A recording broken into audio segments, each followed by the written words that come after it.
প্রমাণপত্র, ইউনিয়ন পরিষদ চেয়ারম্যান, পৌরসভা ও council, city corporation, mayor, council অথবা প্রথম গেজেট কর্মকর্তা কর্তৃক চারিত্রিক সনদপত্র, জাতীয় পরিচয়পত্রের সত্যায়িত অনুলিপি, পূরণকৃত ছবি সহ আবেদনপত্রের কপি।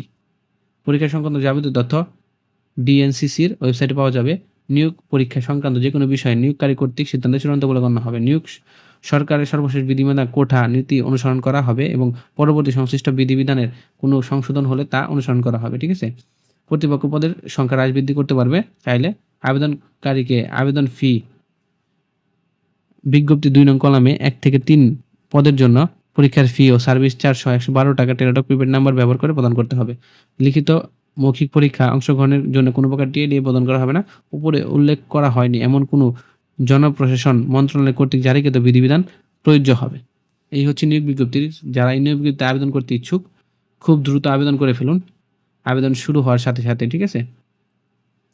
আবেদন কিন্তু অলরেডি এখানে আবেদন শুরু হবে হচ্ছে 21/4/2025 থেকে। আবেদন শেষ হবে 12/5/2025 বিকাল 5 ঘটিকা পর্যন্ত। যারা আবেদন করতে ইচ্ছুক খুব দ্রুত আবেদন করে ফেলবেন আবেদন শুরু হওয়ার সাথে সাথে।